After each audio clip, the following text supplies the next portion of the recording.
As we start, I'd like to provide acknowledgement of country. We acknowledge the Wurundjeri Woiwurrung people as traditional owners of the land on which the National Gallery of Victoria is built. We pay our respects to their elders, both past and present, and to those who are emerging. We also pay our respects to any Aboriginal or Torres Strait Islander people who may be with us this evening, both in our audience or on our Zoom meeting. So tonight we have a very, very special lecturer in Dr Petra Kayser, but we have something extra special. We have a very special relationship to this lecture. So the lecture series is named after the first chair of the La Trobe University Art History Alumni chapter, Rae Alexander. Rae was a great supporter of the chapter in its early years. And tonight we are very fortunate to have with us members of Rae's family. And Rae Alexander, who is the grandson of Rae, has agreed to say a few words about Rae's involvement with La Trobe University. And Ross tells me he's also alumni of La Trobe, but not in art history. So could I ask, Ross, could you come to the podium?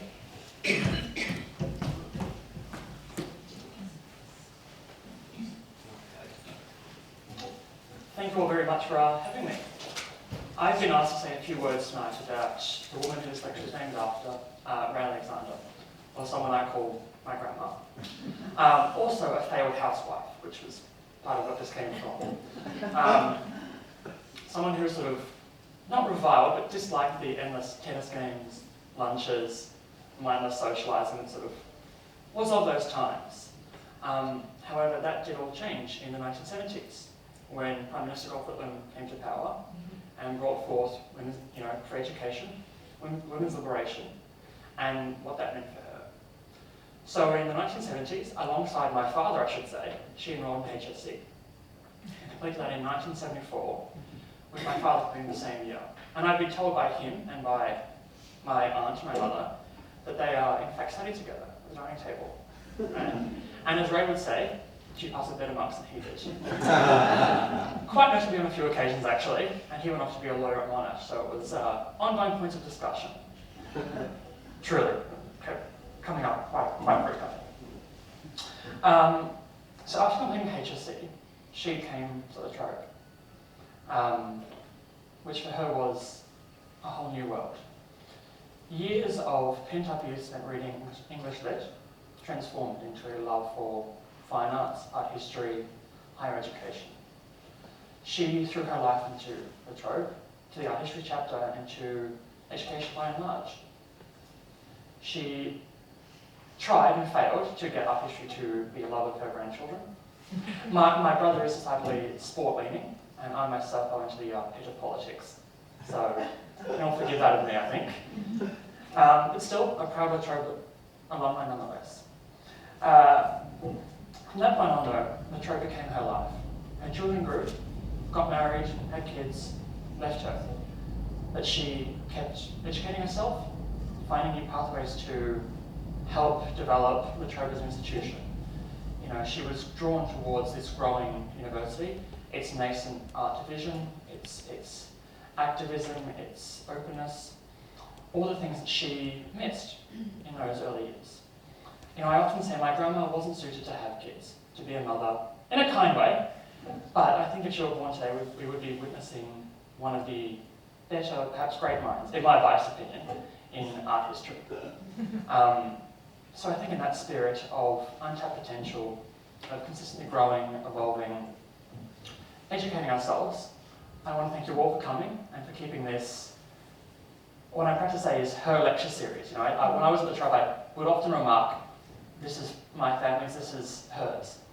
A woman whose life was constrained by the time that she was born in, and perhaps that there is someone out there that can fill the shoes that she was meant to fill. So thank you all very much, and I hope you enjoy the lecture.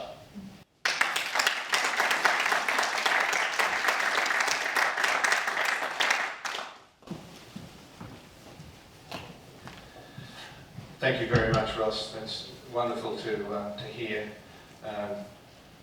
your stories of Rae, but also to have that direct connection between Rae Alexander, this lecture series, and the La Trobe Art History Alumni chapter. And it's, I think, a great, it says a lot about our respect for Rae, that we are having our 26th Rae Alexander Lecture tonight.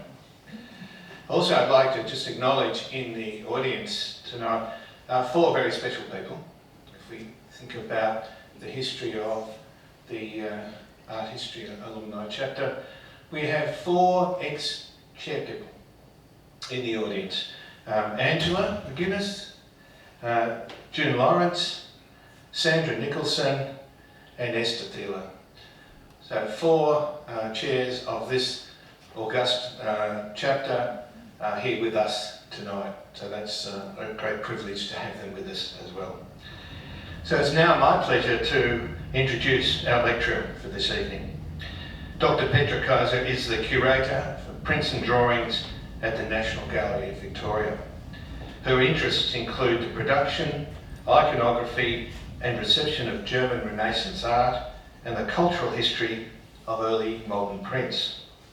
She has curated numerous exhibitions, including the wonderful Goya drawings from the Prado Museum from 2021 and the very recent Rembrandt True to Life, which closed just last month.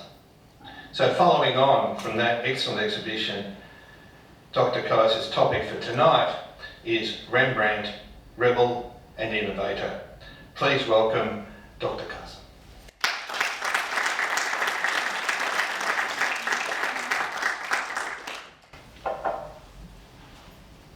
Thank you so much for that generous introduction and for inviting me to speak about Rembrandt. There's so much to say about Rembrandt, where to start, where to stop. I'm wearing a watch to make sure I do stop. But I thought today I would give an overview of his life and work, and in particular his etchings, which of course is my area. And I call the lecture Rebel and Innovator because I've learned a thing or two from our marketing department, and also because the most recent biography on Rembrandt by Jonathan Bicker, who's a curator at the Rijksmuseum in Amsterdam, is called Rembrandt, Biography of a Rebel. And Rembrandt was stubborn and unconventional in his life, and he broke with many rules and conventions in his art. He did this by exploring new and sometimes unorthodox techniques. And he presented new ways of looking at things, tackling familiar subjects in a different way, reimagining them, and finding his own visual language to tell the story. So this talk is based on Rembrandt works in the NGV collection with a few added examples from other museums. And as you probably know, we have an extensive collection of around 130 etchings, 2 drawings, and 2.5 paintings. The 2 paintings that are definitely attributed to Rembrandt are dated 1628 and 1667. And they bookend Rembrandt's 40-year career, and the prints represent each decade in between. So I'll show the works, the examples that I've chosen in a roughly chronological order, and I'll get to the half painting at the end. So Rembrandt Harmenszoon van Rijn was born in Leiden in 1606. He was the son of a miller, and his mother came from a family of bakers. He's called Rembrandt van Rijn because the mill that his family owned was on the River Rhine in Leiden.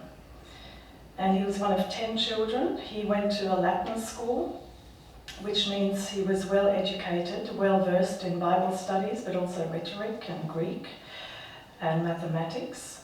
And he was enrolled at Leiden University, but he never went there. Instead, he left school at 15 to study drawing and painting with Jacob Isaacson van Swanenburg. After his 3-year apprenticeship in Leiden, he spent 6 months in Amsterdam with Pieter Lastman, a painter who travelled to Italy and was influenced by Venetian and Roman art, and this in turn influenced Rembrandt's development.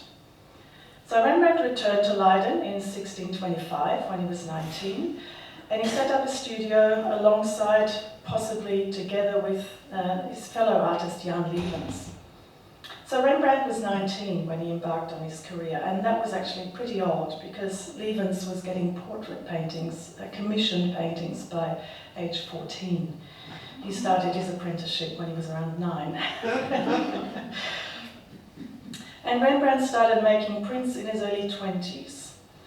We don't know who taught him, and he may well have been self-taught.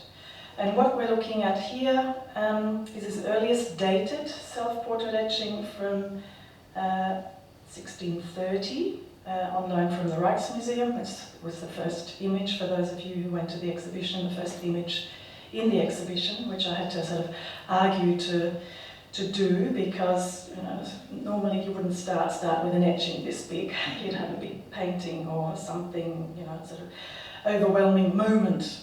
But I think it worked well because it really got people to focus and concentrate and look very closely at the images right from the start. So this is really, in fact, smaller than a post-it note, and it was one of 4 prints in which Rembrandt studied the expression of emotion by looking at himself in the mirror, pulling faces and making small etchings. So this is really Rembrandt learning his craft. He was also experimenting in painting, particularly with the effects of light and dark in his early work. This is a small self-portrait painting, also at the Rijksmuseum. It's about this big. And it's pretty interesting because the light source comes from the side and even a little bit from behind. So it's casting his eyes into shadow, which creates a sense of depth and also a sense of mystery. And when you look at it, it takes a while for your eyes to adjust to the darkness. Speaking of darkness. But it's a really interesting process because you have to enter into the painting and give it time to reveal itself. And this is something that I think Rembrandt does so extraordinarily well, sort of pulling you in, drawing you into the image.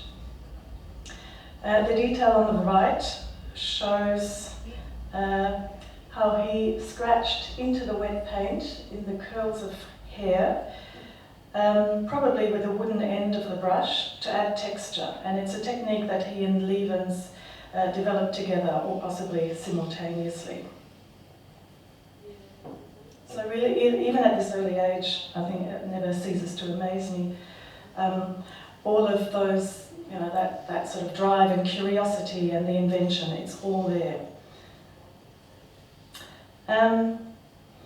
This is another example of Rembrandt's early painting style. In the painting on the left, Trobe and Anna and the Kid from 1626, which was in the exhibition, he sort of really shows what he's learned in the lessons from his teachers on how to construct a painting, and it's already very accomplished in the depiction of emotions, in this case regret and surprise in Anna's sort of startled expression. The story is from the Book of Tobit, one of Rembrandt's favourite biblical sources, and shows the moment when his wife Anna brings home a baby goat she's been given, but Tobit thinks she's stolen it and he's praying in despair. The subject had never been depicted in painting before, only in print. So it's one of the many instances of evidence that Rembrandt took many ideas from the prints he bought. He was already collecting prints in his early 20s, and by the time he was in his late 40s, he had at least 8,000, 9,000 works on paper, and I will say more about these sources of inspiration in a minute. In these early years, Rembrandt often depicted family members and frequently used his mother as a model. On the right is one of his early etchings of his mother, who has a strong resemblance. Oh, hang on. Let's see the next. There. Who has a strong resemblance to the figure of Anna in the painting.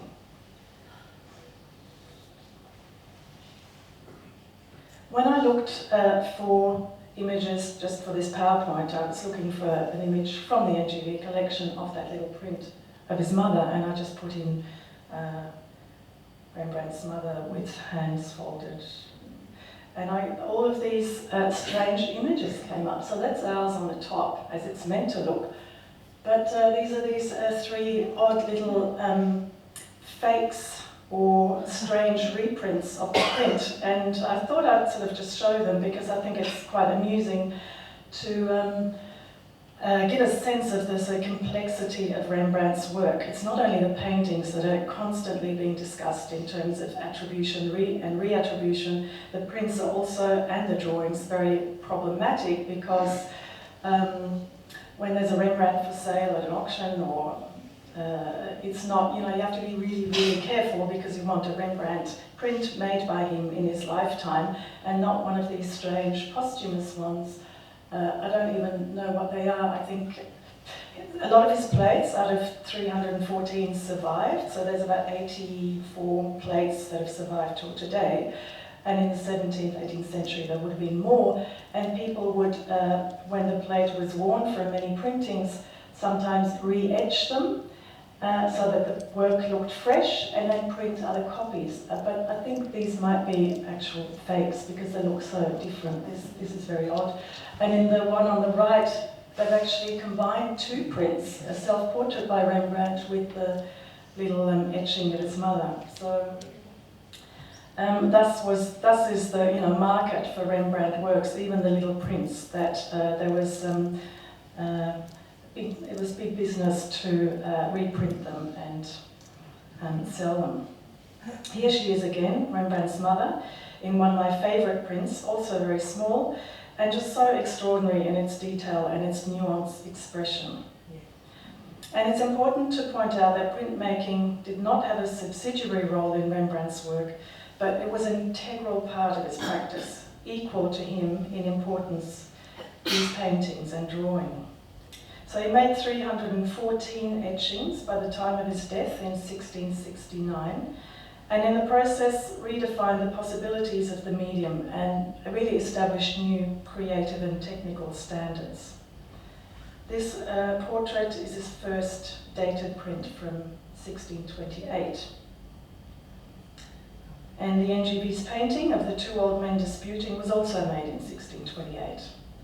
This is the year that Constantin Huygens, the secretary to the Prince of Orange, came to visit Rembrandt's and Lieven's studio in Leiden and praised Rembrandt's talents. He thought Rembrandt was the more talented of the two.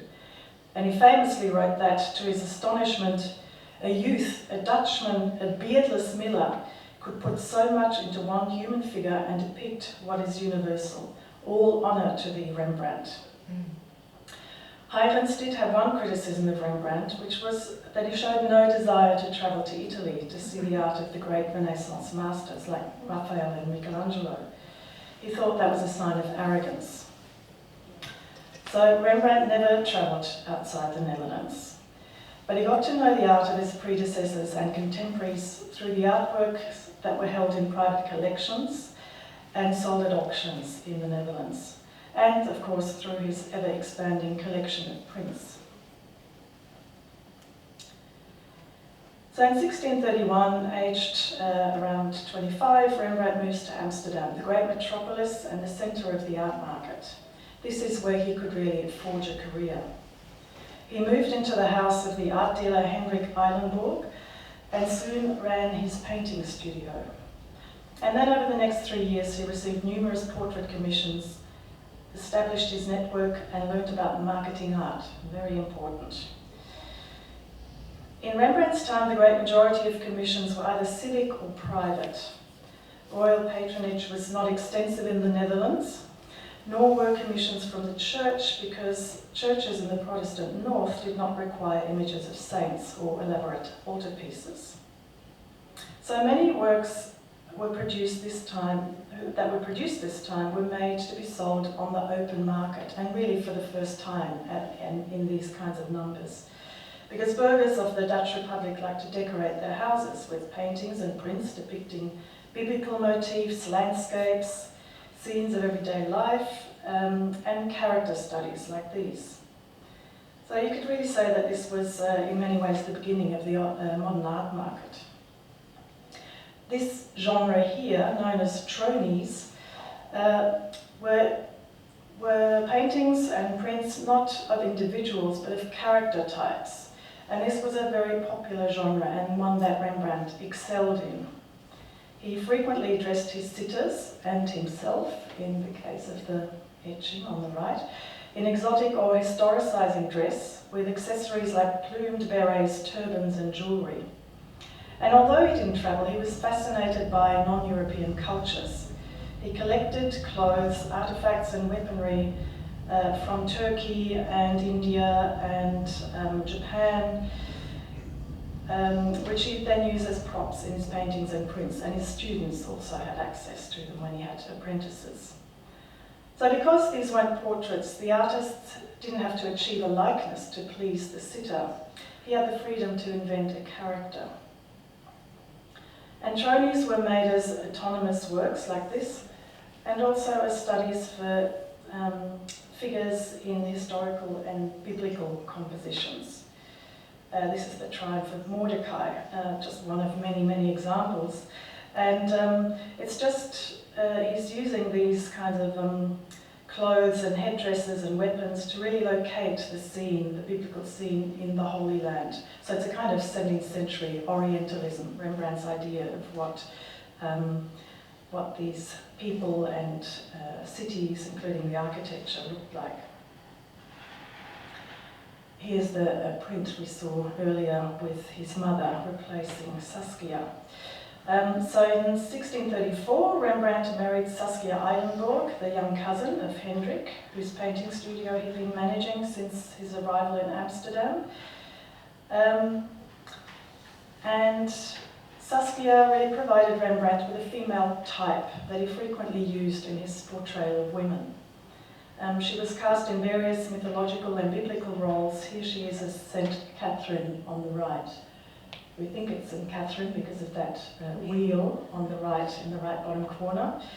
It's a very unusual subject in Protestant art, but we're guessing because these titles and subjects were posthumously attributed to all of Rembrandt's works. He didn't title anything.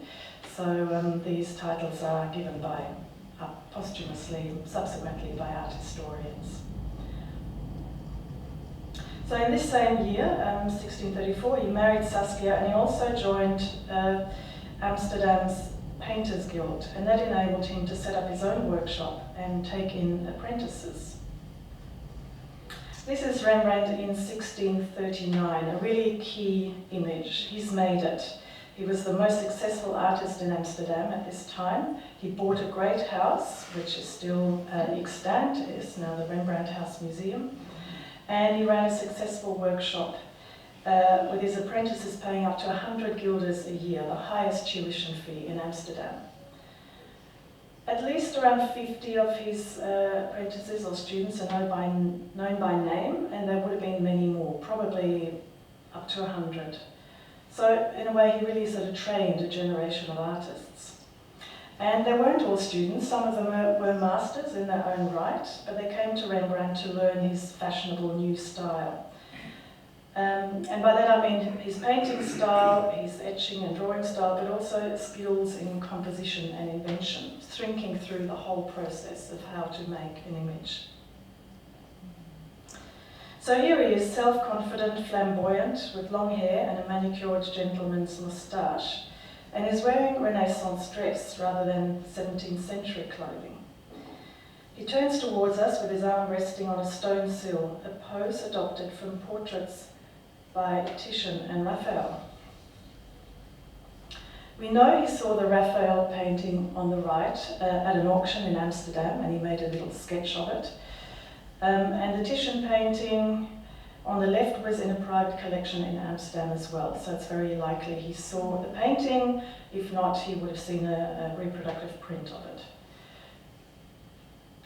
So Rembrandt often wore historicising dress in his self-portraits, but here in this middle image, it has a particular significance because the Renaissance costume takes him out of the context of his contemporaries and positions him in line with his artistic ancestors, the old masters. And in this way presents himself as a successful artist who is claiming his place not only in Amsterdam society, but in the history of art. And of course he does something similar with his name, Rembrandt, because he experiments early on, in the early years in Leiden, with his signature. He is Rembrandt Harmenzoon, Harmenzoon meaning the son of Harmen. So really his initials are RH, which he uses. Then he uses RVL, Rembrandt van Leiden, Rembrandt of Leiden. And then he ends up with just Rembrandt, a single name like Michelangelo, like Raphael, like Titian. So Rembrandt was at the height of his career in the late 1630s, but his professional success was marked by personal grief. This is a drawing of Saskia ill in bed. There were quite a few of these. And this was made probably within a year or so of her death. Rembrandt and Saskia had 4 children, but 3 of them died in infancy, and only their son Titus survived into adulthood. But a few months after giving birth to him, Saskia herself died, just shy of her 30th birthday. So young Titus, baby Titus, needed a nursemaid, which was Gertje Dierks. She entered Rembrandt's household in 1642, and Rembrandt soon started a relationship with her that lasted 7 years. This is probably a drawing of Gertje, and just about the only one there is. There's also an image of the face of the woman, but this is the one in the exhibition. It's a beautiful work, just so minimal, but you get such a sense of her weight and seeing her corset through the dress. And the lovely detail of that face in the distance, which is possibly a student sketching her from the front. The relationship ended rather badly. Gertje claimed that Rembrandt promised to marry her. He denied that, so she went before the Chamber of Marital Affairs to seek financial settlement, and Rembrandt paid her an annual allowance. But she was later confined to a house of correction in Gouda at Rembrandt's instigation. Her animosity towards Rembrandt was probably triggered by the arrival of another domestic servant, Henrike Stoffels, who moved into the house in 1649 and soon became Rembrandt's new lover, and we'll see Henrike in a minute. I mentioned the various genres of paintings and prints that were made for the open market: landscapes and mythological subjects, nudes, scenes of everyday life, and so on. And while most artists specialized in one genre, Rembrandt covers pretty much all of them, with the exception of still life. So I'll just show a couple of examples of each of these subjects and what is so unique about Rembrandt's approach. Here are his 2 earliest images of nudes from 1631. The one on the left is Diana, goddess of the hunt. And we know it's Diana, we think it's Diana because of her attributes, the quiver and arrows, which are just here. And this depiction of Diana is groundbreaking for a number of reasons. First, the print really challenges the conventional representation of mythological goddesses. This is not a distant classical beauty, but an unidealized figure drawn from life. She has a sense of immediacy. She's right in the foreground of the image, and possibly the most radical aspect is that she looks at us directly, and that's not the convention in classical subjects, and certainly not in nudes. It's as if we're spying on her while she's bathing, and she's just noticed us. On the right is another etching from the same year, and there are no clues here about who this may be. Rembrandt's realism and this work in particular was posthumously criticised by several artists and writers, including the poet Andries Pels, who wrote, "When he would paint a naked woman, he chose no Greek Venus as his model, but a washerwoman or peat treader from a barn. Flabby breasts, distorted hands, Yes, even the marks of corset lacing on the stomach and the stockings around the legs, all must be followed or nature is not satisfied. And you can see here there's indentations in the legs from where she's taken off her stockings. And in both cases, I think there's the fact that there's sort of off-cast, possibly clothing, also gives a sense that the model has just, and the fact that you still see the sort of marks from the stockings gives a sense that the model has only just undressed. So it's this sort of very odd sense of immediacy. After Saskia died, in the 1640s, Rembrandt made very few paintings and really focused on exploring the possibilities of etchings, so throughout that whole decade. And that's when he made his first landscapes. He had landscapes, of course, in the background of earlier prints, but these were the first independent landscapes. And they're not topographical records of the landscape around Amsterdam, but inventions. Composites of various views that he'd sketched on his walks. So it's a kind of invented realism. And they're full of extraordinary detail. Here you can even see the sort of after image of an angel's wings, which was an image that he'd originally etched on this plate. Then he decided to flip it around and use it for a landscape. There are a man and a woman next to the water here. There's the city of Haarlem in the background, a wagon and a shepherd and a lone artist looking into the distance. And these are two wonderful prints of St. Jerome that show just how radical and modern, for want of a better term, Rembrandt's etching technique is. And I should just quickly explain that etching was a technique that had been invented and in use since about 1500. So Albrecht Dürer made a few prints, a few etchings, but really the main technique that was used was engraving. And engraving is where you cut with a burin, a needle that's a sort of V shape into a copper plate, and it removes all of that metal, and then you ink the plate, the ink gets squeezed into the grooves that you've created, and then when it's the plate is put, then the plate is wiped, so only the ink in the grooves remains, and then a damp piece of paper is put on the top and it's run through a mill, and through that pressure the paper picks up the ink from the grooves, and there you have your image. With an etching, it's a similar process, but rather than cutting straight into the metal, the plate is covered with a wax ground, and all you have to do is, using a needle, is scratch through the ground. So it's a much lighter touch, you don't have to sort of carve in, and the process is really similar to a process of drawing. And then the exposed copper is etched by acid when the plate is immersed in acid. That eats little grooves into the plate, and then it's the same process of inking up. So it gives you a much sort of freer way of working, and Rembrandt really exploited that. And you can see in these images of St. Jerome, he's really using just a few lines, quick lines, to indicate the landscape in the background.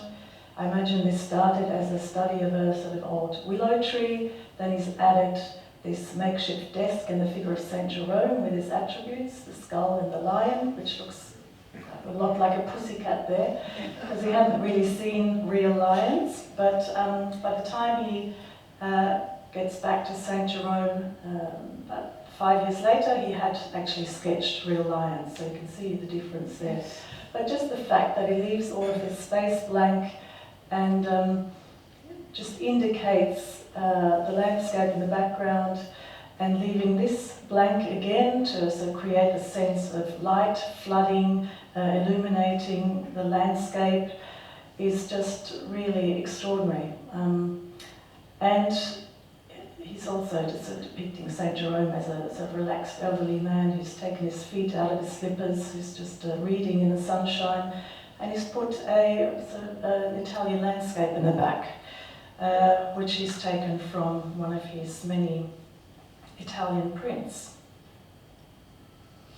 Again, an example of how he looks at other artists, and of course this is a very different sense of copying or referring to other artists' work. It's not really plagiarizing, it's really paying homage to the great printmakers that preceded him. And here in his Adam and Eve, he's looking at an engraving by Dürer, and he's copying the shape of the arch, including the dragon that's sitting on the tree trunk in Rembrandt's version. He's also added a little elephant. And Adam and Eve completely naked. So I think there's sort of this sort of insistence on realism, especially in the female nude. It's really a sort of very provocative statement about the importance of being truthful to life, to painting, drawing, and making etchings of things as you see them. Also wanted to show this lovely print of Abraham entertaining the angels, and a drawing that he used as a reference for that work. So Rembrandt amassed a huge collection not only of European prints and drawings, but also of artworks and artifacts from the Mediterranean, the Middle East and Asia. And there were of course established trade routes with the Near and Middle East, and works from India, Japan and Indonesia came to Amsterdam mainly through the Dutch East India Company. And Rembrandt, we know, was regularly attending auctions, and among his collections were a number of Indian Mughal miniatures, and he copied them. So this on the right is a drawing, a watercolour painting by Rembrandt of an Indian miniature watercolour. And he uses it as a model for his print of Abraham entertaining the angels. And he also refers to other works in sort of composing this etching. So here is a print by Hendrik Holzius, and the little figure of Ishmael as the son of Abraham. That, by the way, is God, and these are the angels.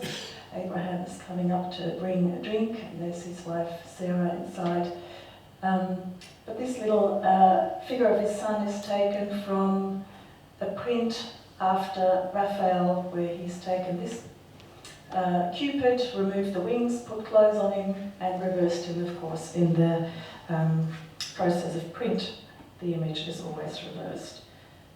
And the Holzius prints, and it wasn't the only one, of the Triumph of Galatea is of course based on a fresco in Rome.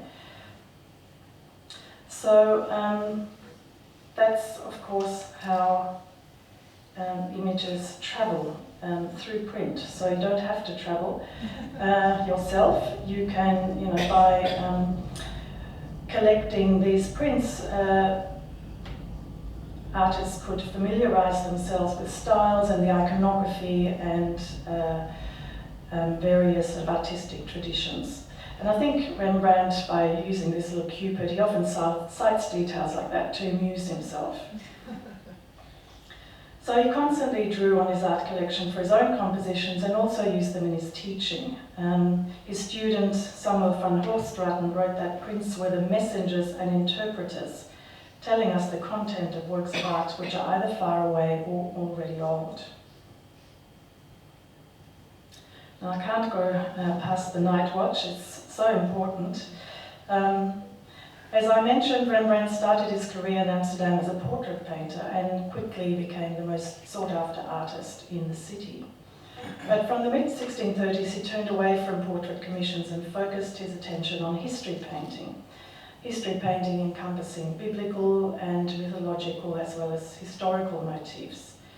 And this was the most highly regarded artistic genre because history paintings required artists to demonstrate their knowledge of history and also their mastery of figures, landscape, architecture, perspective, light, colour, expressive gesture, mood and emotional impact.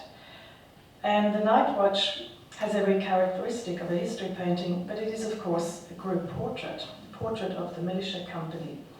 And the sitters were paid varying amounts for their inclusion in the portrait, depending on where they were positioned, whether they were in the background or foreground. It was a different fee to get yourself in there.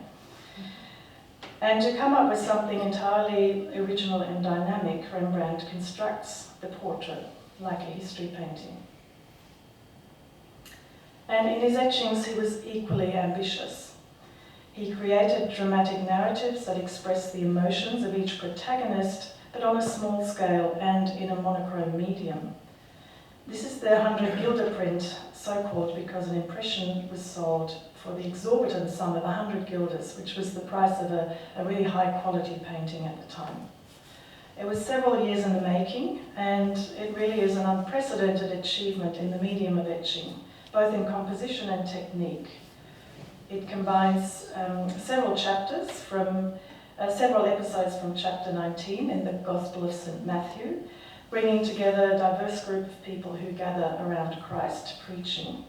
And the technique ranges from this sort of light, linear style, often with these sort of broken contour lines, which he uses in the Pharisees debating at the top as well, to this very densely worked surfaces that produce modelled forms in the figures on the right.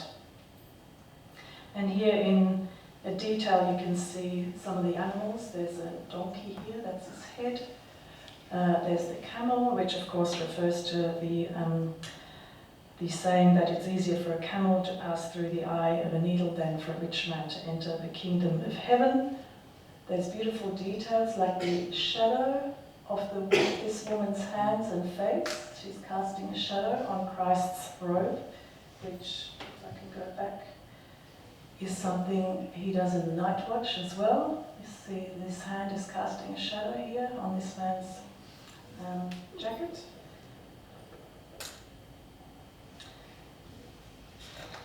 And Rembrandt really sort of achieves a very rich chiaroscuro effect through what is actually fine cross-hatching. Everything is a line. So aquatint and these other techniques, mezzotint, were not used yet. These were later inventions, even though you will find mezzotint on some Rembrandt prints, but that tells you that they are later, that they were worked over posthumously. Rembrandt did not use that technique. And also in this print, that sort of soft tonal effect is heightened by the warm tone of Japanese paper. And in the late 1640s, Rembrandt started using Japanese and Chinese paper to explore variations in tone, and this is one of these deluxe impressions that he made. This 100 guilder print in the NGV is one of the first group of Rembrandt etchings, 11 etchings that came into the collection in 1891. So it's really the beginning of our Old Master collection was in prints, and they came from the artist Seymour Hayden. So Rembrandt really always was an artist's artist. Now in most of his prints, Rembrandt made changes to the copper plate to produce different states. So he'd print a number of impressions of the print and then go back to the plate to add details and textures that accentuate particular elements or change the mood. And in this print, one of his largest, which was a feature in the exhibition, if you saw it, he's really made radical changes. So we had both versions, the NGV one and one from the Rijksmuseum side by side. And this, of course, is an image of Christ. Here he is, presented to the people by Pilate, and this is Barabbas, the thief. In the scene, of course, Pilate asks the people who he shall punish, who they want to be crucified. And Rembrandt sets the scene in a palace that resembles a grand civic Dutch building. It's very theatrical, sort of like a stage set. The print was made entirely in dry point, which is a slightly different technique, cutting directly into the plate. But it's a technique where the grooves that hold the ink are flattened relatively quickly and the image deteriorates after about 50 prints. But Rembrandt didn't see this limited lifespan of the plate as its conclusion, but as an opportunity for complete renewal. So he erased large sections of the plate. We've got the fifth state on the left, so we would have had 4 other versions preceding it. And by the time that wears out, he gets to the 7th state, and he's sort of rubbed out the crowd and added these sort of grotto-like entrances to the building. In a way, it's adding to the narrative as well, because if Pilate is addressing the crowd, who do you want to be crucified? And the crowd shouts, Jesus, crucify him. By getting rid of the crowd, he's really implicating us into the scene. We are now the ones who are looking at Christ and are guilty. So the other print in which he makes these very radical changes is the 3 crosses. And he also adds plate tone by wiping the ink. He can also further darken the image. And he really, looking at this earlier version of the plate, he really creates the drama of a history painting. And the details of this image are such sort of radical departures of other prints from the period. You've got the Roman centurion here falling on his knees as he recognizes Christ as the Son of God. Other Roman soldiers on horseback, and this person here doesn't even have a face. And just these kind of very minimal lines, almost abstract here too, in Mary collapsed in grief, just her clothes and her feet, just extraordinary details. And then in the reworked state, he's shifting the focus away from the spectators and participants in Christ's death to the suffering Jesus. So he experimented and produced these different states to satisfy his own curiosity, but also to produce distinctive versions that he knew collectors would want to buy. So he didn't just cater to the market, but created a market for these different impressions, printing on different papers and really making a range of images where each one is distinct and unique. So a collector wouldn't just buy one print of the 3 crosses, but might buy 3 or 4. So in the mid-50s, when he made these large etchings, Rembrandt was in a very difficult financial situation. His income had diminished significantly, and painting commissions were more difficult to secure because the different style had become fashionable, a classicizing so-called Flemish style based on French art, and that was characterized by clear outlines and brighter colors. And although Rembrandt's prints continued to be collected throughout, his paintings fell out of favour and he was getting far fewer commissions.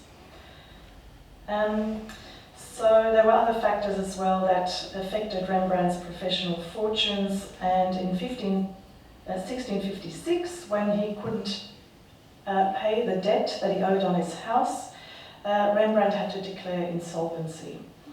And an inventory was drawn up of all his possessions because everything was up for sale, which is great for art historians because that revealed the size of his art collection and the many artifacts and curiosities that filled a whole room in his house.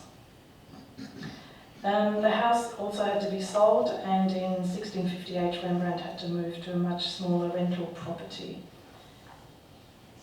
These portraits of Rembrandt's family, as it was at that time, his son Titus and partner Henrike, were painted at this time in the mid to late 1650s when all of this was unfolding.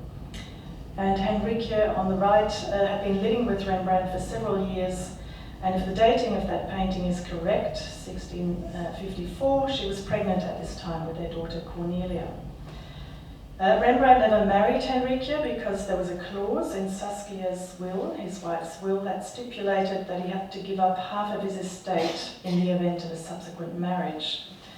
So when Henrike was pregnant, she was called before the council of the Reformed Church, accused of living in whoredom with the artist Rembrandt. That was the wording in the council documents. And the circumstances of their relationship also damaged Rembrandt's reputation. We have evidence that a couple of his patrons publicly distanced themselves from him. So Rembrandt seems to have entered into relationships for love, which is quite interesting. So even though he was intent on building a network of patrons, he was not really interested in marrying up as many of his fellow artists did. There are quite a few examples of artists in his circle who married into families that would give them social prestige and expand their network of patrons. I just want to show a detail of that extraordinary self-portrait. Rembrandt made over 80 self-portraits, that includes his etchings, but still it's far more than any artist would make until the 19th century. They were very popular with collectors, and the inventory of his possessions that was drawn up at the time of his bankruptcy also, of course, is a catalogue of which of his own works he had still in his possession and which had sold. There were no self-portraits left, so they were clearly very popular. Because for an artist, for a collector, it's the likeness of a famous artist and at the same time, of course, an example of his work. And this expressive sort of brushwork is really extraordinary. And I didn't know until this painting came from Washington to be included in the exhibition that you can actually see this sort of grey-green grounding, which is, covers the whole canvas before Rembrandt then sort of applies the pinks and the yellows. So he's leaving some of that underpainting visible. I'll hurry up now. So after the bankruptcy, Hendrik and Titus set up an art dealership with Rembrandt as their sole employee in order to keep his earnings out of the hands of creditors. He did get some painting commissions, but life was a struggle, especially when Titus died prematurely at the age of 27, his beloved son, and Hendrika became a victim of the plague in 1663. But Rembrandt kept working and produced some of his most remarkable paintings in the late period. And the NGV's late portrait of a white-haired man was made just 2 years before he died.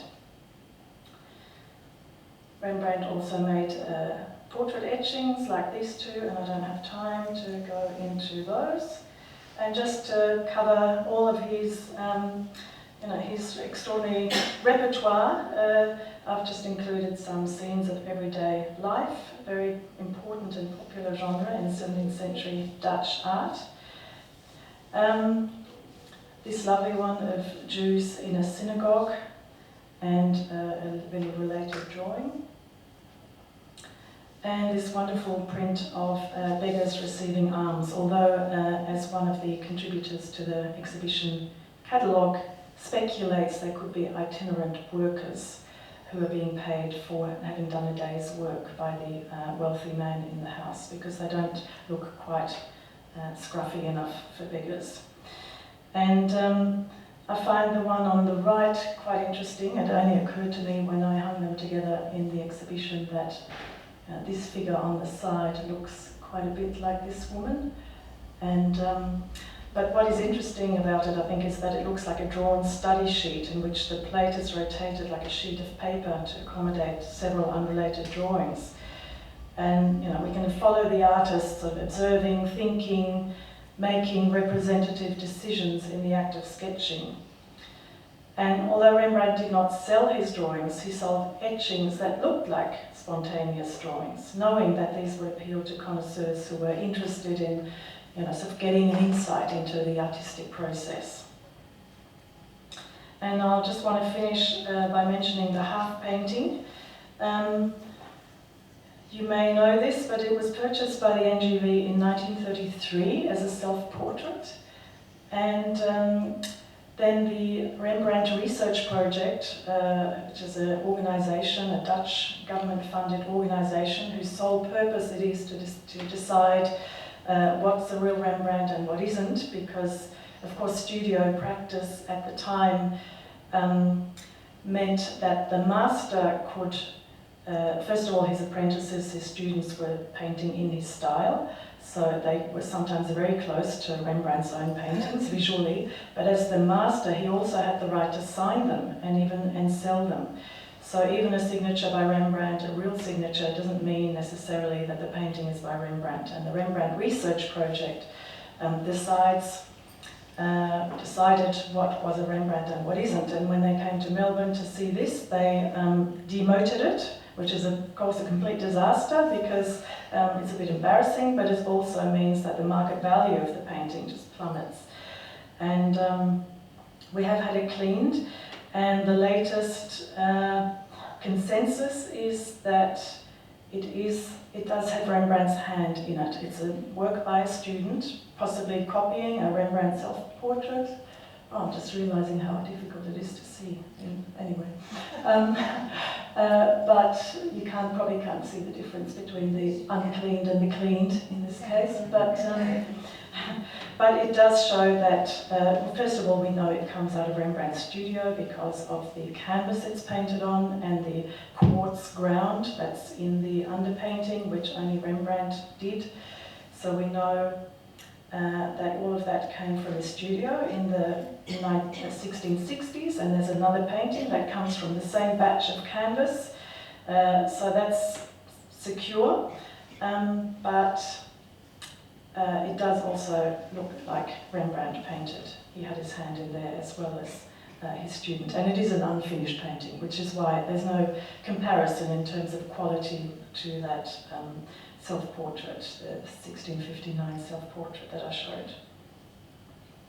So more than 350 years after his death, Rembrandt's scholarship is alive and well. The debates go on, and that keeps us employed, which is great. And I think I'll finish and open up to questions, but I do want to just show a detail of a print, because I am a print curator. That's my job.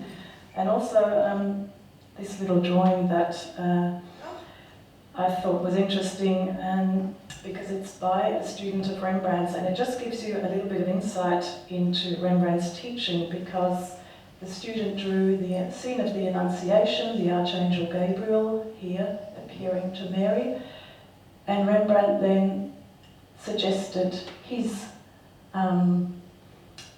how to dramatise the scene by making the angel bigger, higher up, and so this is Rembrandt's edition here. So I just find it's a little bit of an insight into what sort of a difference he made to those many students that he taught. And I'm very happy to answer questions if anyone has any.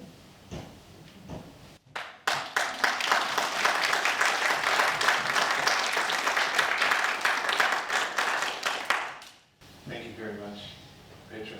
That was a tour de force. 50 years of Rembrandt and his work, but grounded in our own wonderful collection here in the National Gallery, but then seconded through your wonderful exhibition, which I'm sure if anyone had seen this, the exhibition was what a great exhibition it was, and it does show just how wonderful Rembrandt was, but also how rich our collection is. So Petra is willing to answer, I think we've got time for about 2 questions. So there's one, and Elizabeth has got the microphone. Lisa Bevan. Thanks so much, Petra. That was a fascinating lecture. Really enjoyed it. We know quite a lot about paintings and where they hung in people's houses and so on. I just wondered what you could tell us about the context for these prints, given that some were quite small. Were they actually displayed in people's houses, or were they kept in boxes or in book form where people pulled them out and showed them to each other? I just wondered if you could talk a little bit about the reception of them. Is this work? Yes.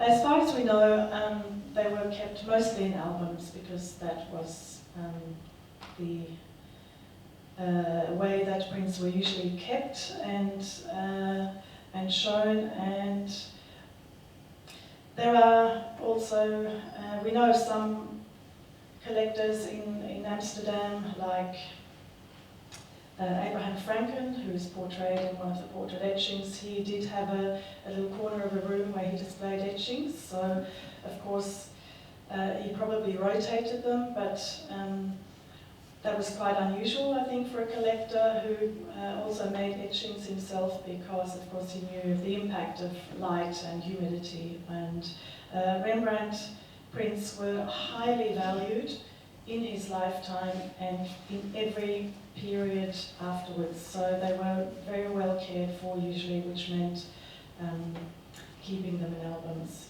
yes. And of course they were very high quality though, printed on high quality paper. The Japanese and Oriental papers are often very thin, so not so many of those have survived. But of course we don't know how many were printed in the first place because prints weren't editioned in the 17th century. That only starts in the 19th century.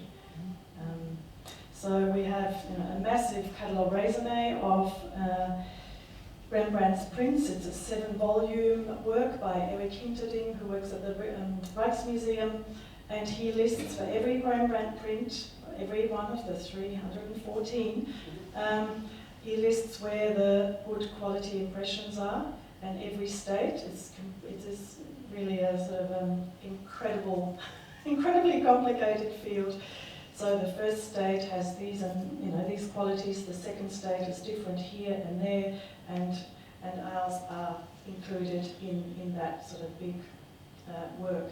So we only know what's in museums and some key private collections now, and it gives an indication of how many existed.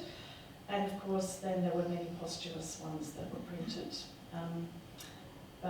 Yeah, I'm actually sort of astounded by the quality of the prints in our collection. We do also have a secondary collection, which are not so good, late impressions, some posthumous. But in a way, that's part of collecting Rembrandt. It's like the fake Rembrandt with the portrait of his mother in the background. That's in the British Museum, and it's part of the collection because it's part of the history of the reception of that artist's work and the afterlife. So, yeah, that's probably all I can say about how they were displayed, mostly in albums. We've got time for just one more question. If there's one more question? Yes? I've got a stack of questions in my head because it was such an interesting talk and you brought out so much the way that his work is so distinctive and experimental and unusual. I just wanted to ask you about wings. These archangels with their enormous wings. Does anybody else draw them like that? They're never tall, feathery. They're just immensely strong. Yes. Does anyone else draw them like that? Dürer, in his woodcuts, in particular of the Apocalypse, there are some very strong angels with wings that look like they can carry the whole person into the sky. And there are, we know he collected Dürer woodcuts, as well as the engravings and so on, but it's the woodcuts in the Life of the Virgin as well in particular, where he actually copies whole angels, and they do have similar sort of shape and build, if you can call it that. There are possibly others, but they're not pretty. No. Very strong. Well, in this case, the angel has to be particularly strong because it's sweeping in at the last moment to save Abraham from sacrificing his son. So it does add to the force. But yeah, it's interesting looking at the Raphael and the prints after Raphael, the little cupids. Rembrandt's prints are very, very different. What is the actual title of this? This particular print? Yes. Abraham's Sacrifice. Abraham. So there's Isaac, he's just covering his eyes just before he is about to slit his throat. And some art historians read a lot into this because Titus, Rembrandt's son, would have been the same age as Isaac. Is that very small? They're all quite small, so the earliest prints that I showed are this big. The one of his mother is about the size of a yellow post-it note. These ones are about that big, smaller than a book. a little soft cover book, and then the ones where I showed the different states, Christ presented to the people in the three crosses there by far his biggest prints, about that size. And I think the people always at the exhibition ask, why are they so small? Why are those early ones so small? And I think it's a very practical reason, because he was young, he was getting started, he didn't have much money. Copper plates are very expensive, paper was very expensive. So I think he would have bought a standard size copper plate, and then he would have cut them up so you can make 4 or 6 little portraits out of one plate rather than just one print. And he did also reuse prints. He cut them up sometimes and used the backs of prints. So there's quite a few where we can see little traces of what they were used for before the final print. So we've run out of time, but I hope that Petra will be available afterwards for people to ask more questions. I'd now like to ask Dr Robert Walton, who's the Deputy Chair of our Alumni Chapter, to give vote of thanks.